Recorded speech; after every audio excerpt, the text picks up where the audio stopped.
This is the Clean Energy Show with Brian Stockton and James Whittingham. Hello and welcome to episode 37 of the Clean Energy Show. I'm Brian Stockton. And I'm getting drunk. I'm popping some booze. Okay, it's not booze, but it's bad for me. It's diet soft drink. I'm killing myself on the air here. We're coming to you during the U.S. election, Brian. The results are still coming in. I see as you drink coffee casually, like nothing is wrong. You're so casual. The future of the world depends on this. It's now Wednesday, November the 4th at 1 p.m., and nobody knows what's going to happen to the world. Okay, so here's what we're going to do. We're going to have live election results for the rest of the show. We're recording Wednesday afternoon. You're probably listening to this on the weekend, relaxing as America burns wherever you are. Yep. And by the way, a big hello to our viewers and listeners in India, because you are astonishing us by listening to us. So I feel like we have to have content for India now on the show. Is that a thing? Is that something we can do? I mean, come on. Yeah, sure. Okay, the election is still too close to call. Did you know, Brian, today the U.S. withdraws from the Paris Climate Accord? Yeah, today is the day, and we were hoping perhaps for a reversal of that, but too close to call, apparently. Well, I'm calling it. Biden won. There. But you know what? It's going to take about 30 days for him to put the Paris Accord back in. So although they leave it today, and although the United States is one of 200 countries that are part of the Accord, they're the only ones to leave. And of course, we talk about the show how we're going to solve a lot of these problems with technology, where this is what we're following. But, politically, we have to have, Europe and China are now the climate leaders. And leaders in other ways, too, because they have the harshest targets anyway. Brian, we had some mail because you weren't here last week. We have some voicemail. Here's Ed, apparently not happy that you weren't here. Hello, this is Ed. And just wanted to say the show really sucked without Brian on it. Brian's the best. Hope he comes back soon. This is Ed. Yeah. Well, it's a very harsh criticism, Ed, if that is your real name. Brian is back, and of course we want Brian back. Of course, Brian is the show. Yeah, well, I'm very touched, Ed. That was a wonderful sentiment there, Ed. You keep listening, Ed. Wasn't that nice? That was really nice. Oh, sure, it's nice. I mean, it's nice for you, but I feel like it's a bit hard. I mean, I tried to hold the boat up last week and keep it from sinking. I tried. I mean, I did my best. I'm not completely ashamed of what happened on that show. Anyway, Brian, I'm going to talk about some things today. I don't know what you want to talk about, but I'm going to talk about full self-driving still. It's still a thing, except there's a whole bunch of pushback now. Did you getting that? Are you feeling that pushback on the internet about full self-driving on Tesla? No, not at all. All looks rosy to me. Oh, well, I've been reading about it. There's all kinds of it. There are experts, especially people who are involved in the field of full self-driving and are aware of what's going on. There's even on my Twitter feed, there's been some criticism. So people who look at the Waymo and see the Waymo is actually giving drives, and I think we should mention that because it's significant. We talk about full self-driving and robotaxis because it's very significant to cleaning up the planet, because those robotaxis will largely be electrified, as we know, and Waymo is doing it. Waymo is actually offering paying customers. 1 in 3 of them are actually driverless now in the Phoenix area. Yeah, there's been some harsh criticism. I don't think people realize of why people are happy about full self-driving is not what it can do, because obviously it doesn't compare. You can't send it out there right now to do its own driving and have paid customers. Obviously, it's behind Waymo in that regard, but that's not what Tesla's approach was. Tesla's approach was to sort of develop a system and then launch it, have it start learning, and that's what it's doing now. It's doing that on people who haven't paid for full self-driving, and it's doing it in people who are actually doing it beta tests in the real world. And guess what? We have reports that it's coming to Canada this month. Have you heard that? Yes, I heard that, and I have a theory about that. I suspect they want data that has to do with snow, with winter conditions, like winter's on the way. So they're going to get it. They're going to need lots of driving data with snow, and so that's my guess anyway. Well, it's interesting. I mean, we had a poll whether you should get full self-driving or not. I believe 80% said yes. Have you decided on full self-driving? Okay. You don't have to right away, but you still have some time, right? It has to come here first, and then they'll raise it, but it's coming soon. So have any more thought on that? Yeah. Well, yeah, the fact that they announced Canada and Norway as the next countries means that it's probably coming fairly soon, so I will probably have to make some kind of a decision fairly soon. But like I've said before, I think if I'm going to buy it, this is the price point I'm going to buy it at. I'm not going to want to buy it, for $2,000 more. It's already crazy expensive, so I should just do whatever the Twitter poll says, I think. Yeah. So Clean Technica says, assuming Tesla full self-driving software is 10 times better than a human driver at some point soon, Teslas will still have many accidents, but only 100 with injuries and only with one death. So they're talking about, statistically speaking, far fewer accidents. And they say the $64 trillion question is, how will the public react to those injuries and deaths? And I think the U.S. is going to be, they're going to be quick to jump on that as soon as some person dies. I don't want anyone to die, but I see it as an inevitability with somebody. We saw with Uber, right? We saw that sort of thing happen. What do you think? Yeah, no, I know you've been very concerned about that, but I tend to kind of believe the statistics. So yes, of course, accidents will happen, but once you have the data and the statistics to back up the fact that it's, 10 times safer, perhaps, than human drivers, I think it'll be fine. Musk has wondered aloud how safe is it going to have to be? What 99.9 percentile is it going to be enough? Is 20 times enough? Is 30 times enough? Where is that? I suspect it's somewhere starting at 20 and going up from there. I'm not sure. Do you have any thoughts of the actual rate of what's going to be acceptable to the public? No, I hadn't really given that much thought, but, 10 or 20 times seems about right. So they are coming to Canada and Norway, so this seems to back up your theory that they're looking for snow. I'm certainly everybody around here, we live in Canada, everybody around here is saying, when full self-driving comes here, hell will have long frozen over. I almost feel like I have to explain that expression to our listeners in India. That's crazy. It's derailing me. This whole India thing is derailing me. Hello, India. Welcome to the show. Perfectly normal for you to be listening to us. We're very entertaining and involved in what we talk about. The United States of America, Brian, is gone. So what are we going to do now? Listen, coal went down 40% under Trump. He said he was going to save coal. Of course, it doesn't matter. To the electorate, doesn't care. As far as they're concerned, Mexico paid for a giant wall that doesn't exist. I'm sorry, I'm a little upset, a little raw after the election. Yeah, well, it turns out nothing matters, but I guess we've done that for a while. Anyway. Yeah, well, here was an interesting story from Electrek. What happens when a country lets people trade in old cars for electric bikes and scooters? Interesting. So this is the country of Lithuania, and they had this program to get people new electric bikes by swapping in their old cars. And, I really like programs like that, get crappy old cars off the road, and I'm sure lots of people will be happy to do that. How do you think it's going in Lithuania with that? This is very interesting. It's the first time I've ever heard of something like that. Yeah, well, it says here in the article that they've already spent 95% of the budget that they had for this program. So, but, they pumped in an additional 3 million euros to keep it running. So it sounds like it's pretty popular. Alexa, what's the average temperature in November in Lithuania? In November, daytime highs in Riga are 5 degrees Celsius, while nighttime lows are 0 degrees Celsius. That's not bad. That's not bad. Yeah, that's not bad. I'm trying to sort of gauge electric bike weather. If it's +5 and low of 0, that means that they have warm weather. If there's anyone listening in Lithuania, anyone at all, shoot us an email.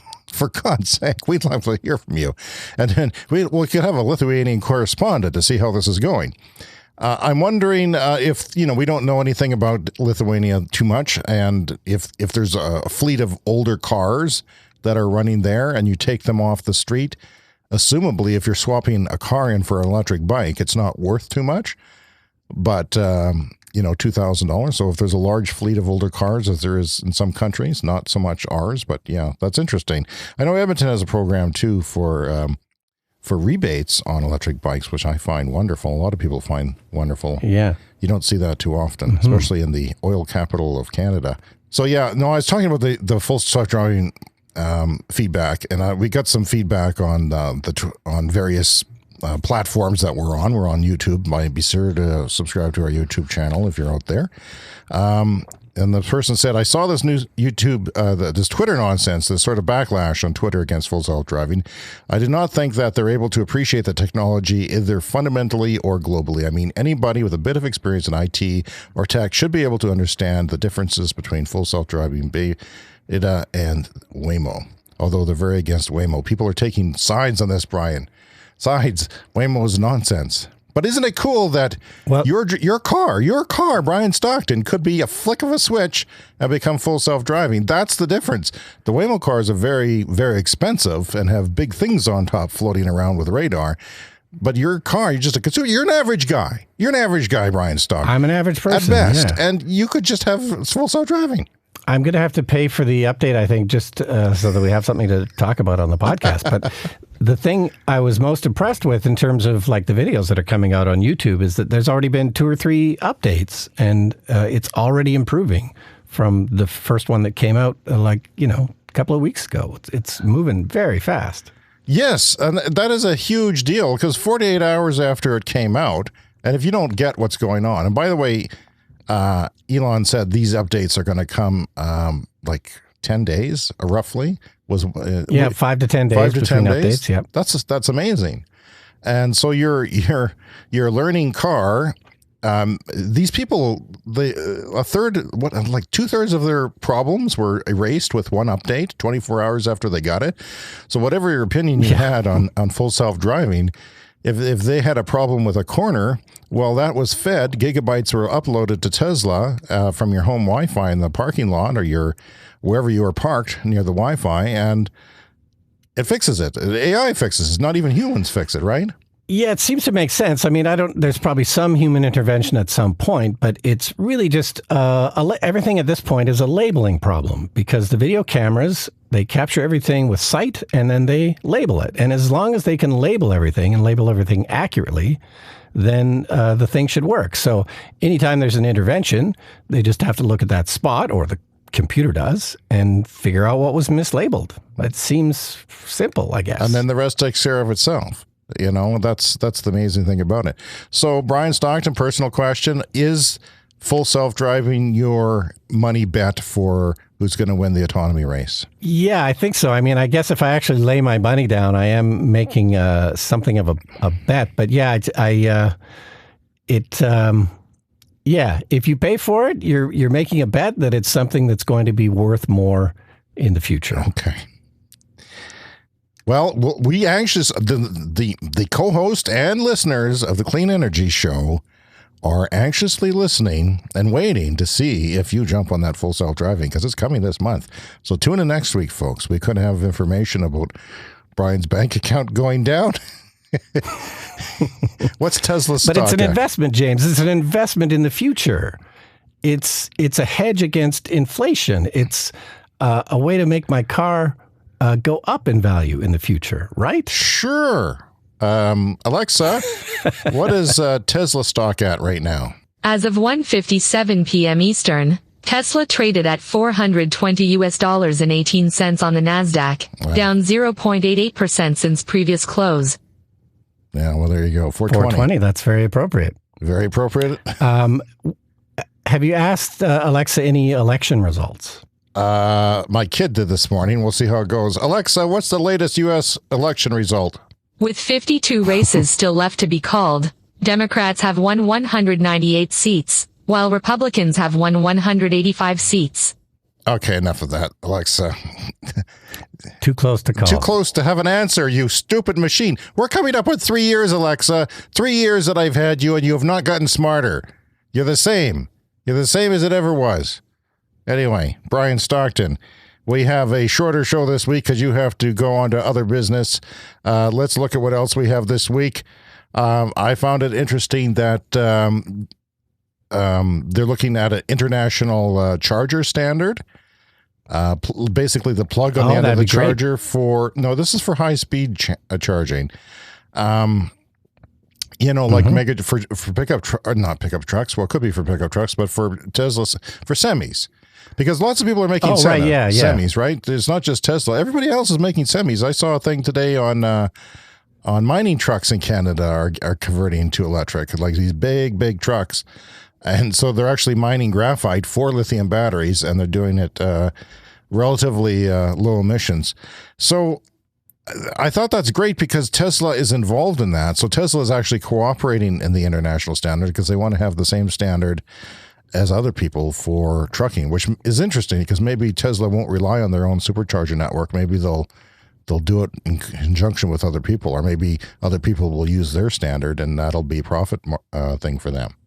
Yeah, it's kind of unfortunate that Tesla has their own proprietary connector. Of course, in Europe, they've gone to the standardized CCS for everybody. So, but Tesla was just so far ahead of everybody else. They kind of had to come up with their own standard at the time, way back in 2012. But yeah, there's going to need to be a new standard, theoretically, for things like semis, because they're going to need even more power. They're going to need to charge even faster.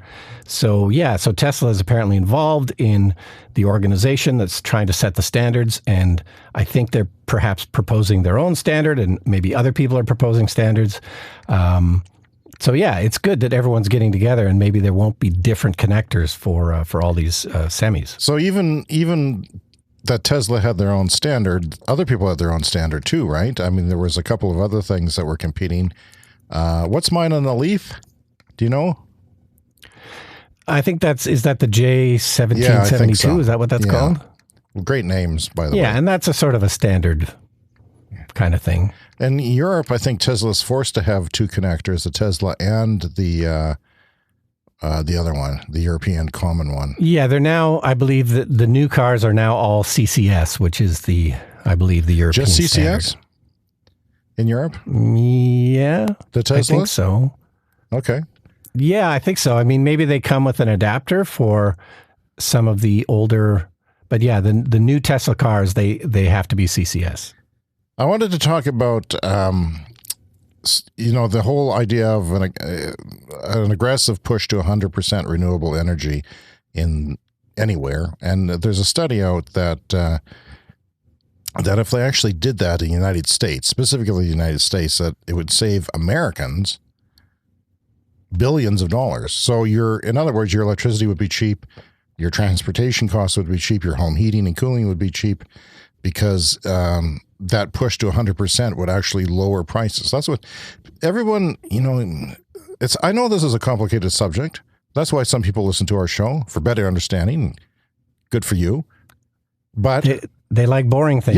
Yes, they do. And we make it even more boring some days, but that push to 100% could save a lot of money, and they have a study to back that up. So you have to tell your friends and family that no, renewables are not expensive.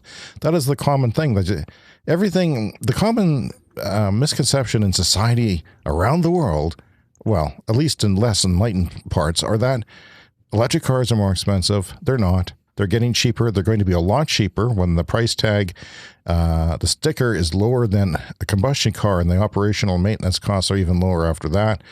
The trend for that is coming soon. Some people are arguing about that. I saw some pushback against Tony Seba about that date not coming very soon. But it certainly is taking off in some parts of the world, like Norway. But as much as that electricity will save you a lot of money, it's from Rewiring America. So it's an industry sort of analysis, but they've done this to help convince people. So households would be faced with the upfront costs of installing solar panels and electric devices such as stovetops and heat pumps. And you've got an induction stovetop at the cottage, right? Is that supposed to save electricity? How does that? Tell me about that. Well, Induction cooktops, they're really just the most efficient way to cook. They're still just electricity, and they run off electricity, but it's just more efficient than the other kinds of electric. You're not wasting as much. Devices. Most of the energy is going to actually heating the water. It's not getting lost to the stove surface or somewhere else. It's going right into the pot. Yeah. Okay. The power goes straight from the device into the pot, which is just more efficient. And then it cooks faster, right? It heats up faster. Is that correct? As far as you know? Yep. So yeah, heat pumps would be a big thing. That's kind of what we're looking at in Canada, if it's even possible, is replacing our natural gas heating, which we have a lot of, with heat pumps, which are starting to become more efficient, starting to work at colder temperatures, minus 30, I think some of them go to. You're the heat pump expert here. Does any of them go to minus? It's more like minus 20, I think. But, is it? But, around minus 20, you're going to need some type of a, hairdryer to help it A small along. heater, a small electric heater, which could run off of solar. But that's sort of a supplemental thing. And if you insulate your house better, all the better for that. So they say strong government assistance is needed for renewables to help people with those upfront costs. But if we did make a big push to reach the Paris Climate Accord and get our renewables down to zero, then by gosh, we could, with that government investment, it would be good for everybody because we'd have extra money. We go spend and the economy would take off and inflation would go up. And I have lots of stories kind of bookmarked here about...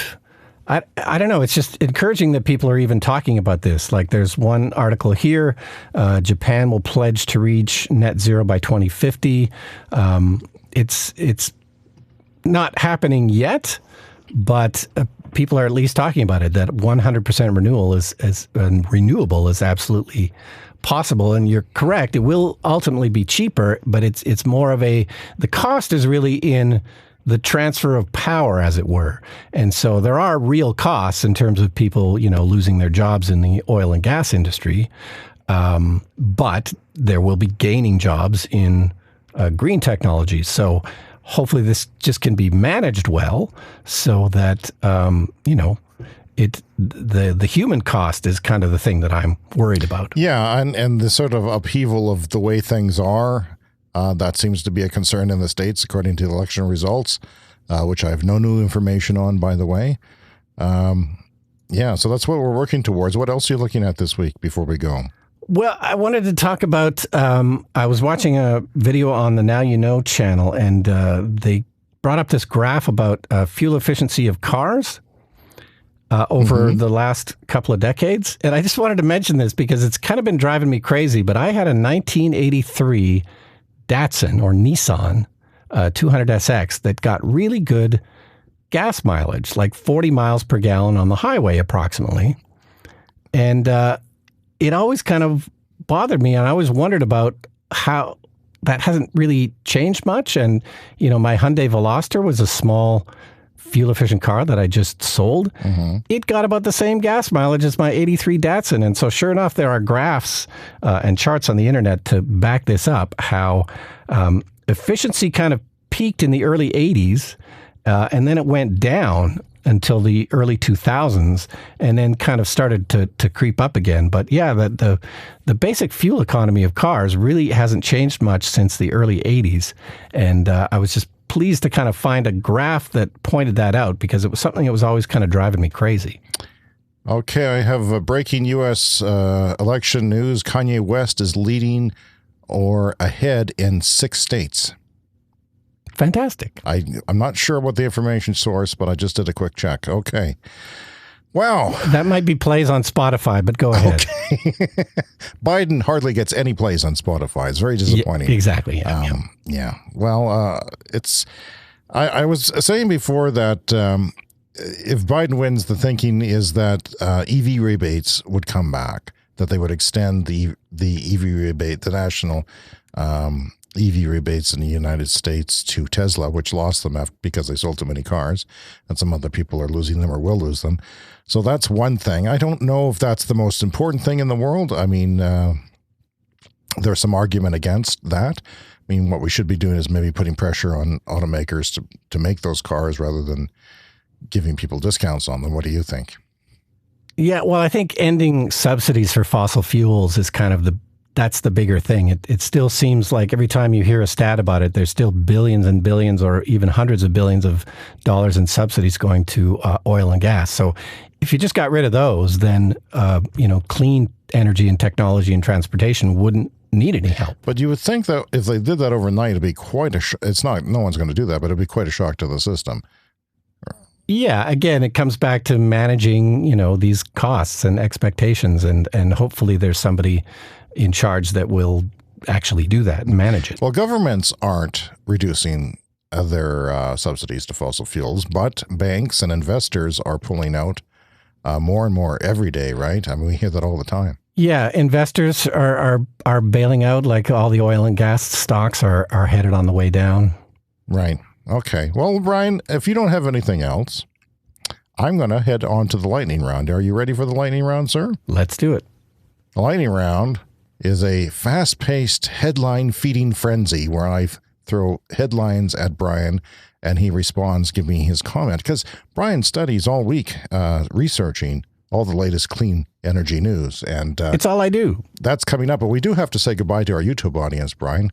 So long, YouTube audience, and thank you. If you want to see what we look like when we're struggling to talk during a show, go to our YouTube channel. We also update it with lots of other stuff. We put videos up there, and lots of people watch sometimes. Sometimes they don't. Sometimes they get angry with us. But YouTube is a festering playground where we sometimes go. So we'll see you next week, YouTube people, and be sure to tune into our podcast anywhere where you get podcasts. So, Brian, it's time for the lightning round. I hope you're ready, because I'm certainly not. The Clean Energy Show lightning round. Yes, it's time for the lightning round, Brian. And here we go. Are you ready, sir? Both feet on the ground, please. Let's do it. Aggressive push to 100% renewable energy could save America billions of dollars and cancel hundreds of dollars off people's monthly utility bills. Brian, what will they use their money for?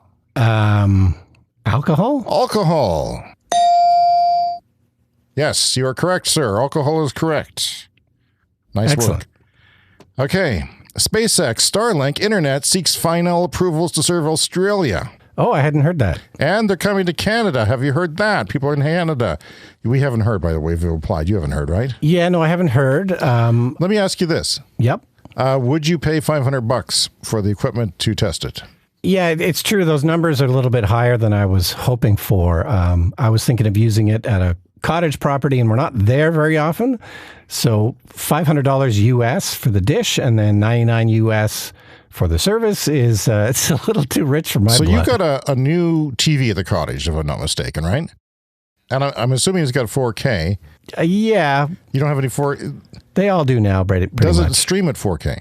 I guess if we had something 4K to stream, yeah, I guess it would. Okay. I'm just wondering how fast your internet connection is, because people have been testing 4K video over the Elon Musk satellite system, and It's been working fine. It's been working really well. So I just wondered if that might be an option once you're really rich off of Tesla stock in the future and you burning money just to light your cigarettes and things. Yeah, and my hope is, too, that maybe the price will come down. I mean, maybe I'm misguessing there, but I don't know. That seems a little pricey, but maybe that was always the plan, that it was a more expensive kind of service. Yeah, Elon said that's the most challenging thing about Starlink is not the satellites, but keeping the cost of the equipment down. He said it's been the biggest challenge of that. All right, Brian, let's move on. Tesla is getting new battery cells from Panasonic with faster charging capacity and 5% more energy density. Have you heard that one? Sort of. So this is just an update to the existing 2170 cells? Well, we think so. Yes. Well, no, that's the report, is that it's the old cells, not the new ones. So that's interesting. They've come up with their own way. Panasonic has come up with their own way of improving things by 5%. And that faster charging speed is important, because it's one of the obstacles in EV adoption is how fast you can charge your vehicle. So if they speed that up, especially for a larger portion of the charge of the battery, and not just up to 50%, but beyond 50%, for example, that's a big deal. Yeah, and of course, Tesla on Battery Day, they revealed the 4680 cell, which is a much physically larger cell. And, this is going to be the future for the company. But, Yeah, they always could have stuck with the old technology. And I think if you know what you're doing, you can always kind of gain a couple of % every year if you just kind of tweak things a little bit. So they might as well keep doing that until the 4680 kind of takes over everything. Right. Well, Brian, also, Tesla has unveiled an updated Cybertruck pickup design, or they will be doing it in a month or so, pardon me. And Musk says it's a slight improvement. Don't expect big changes for the Cybertruck. Do you think that's going to be significant? Do people will even notice? Yeah, I think it's fairly minor. I really like how Elon always complains about, prototype vehicles that everyone, this is a pet peeve of his, as he's mentioned several times, is that, car companies will release these, concept vehicles, these prototypes, and they look amazing. And then when the car finally makes it to production, it just looks like a normal everyday car. This has been driving me crazy for 30 or 40 years. Like, it's nuts because I used to always get excited about these concept vehicles, but the plan at Tesla is not to do that. You don't fake people out with an amazing concept and then water it down. The idea is to make the vehicle better than the concept. So I think we're just talking a few small tweaks to make the Cybertruck even more better and perhaps even more extreme. It's the extremeness is what I like about the Cybertruck. You think it could be more extreme? This is very interesting. And the first time I've heard this, yeah, people were assuming that it was going to be de-extremed. Yeah, no. They're definitely not going to water it down. That's the one thing they're not going to do. Interesting. Very interesting. I think we should end the show there. That's a very, very interesting concept, and our listeners can stew over that one at home and think about it and discuss it and go online and everything else. So, Brian, it's been another exciting episode. How many has it been now? This is number 37. Number 37. Okay. Well, we'll see you all next week for number 38. Bye, Brian. Yeah, see you next week. The Clean Energy Show wants to hear from you. Contact us on Twitter, Clean Energy Pod, by email, cleanenergyshow@gmail.com, by voicemail, speakpipe.com/cleanenergyshow, and don't forget to subscribe to our YouTube channel.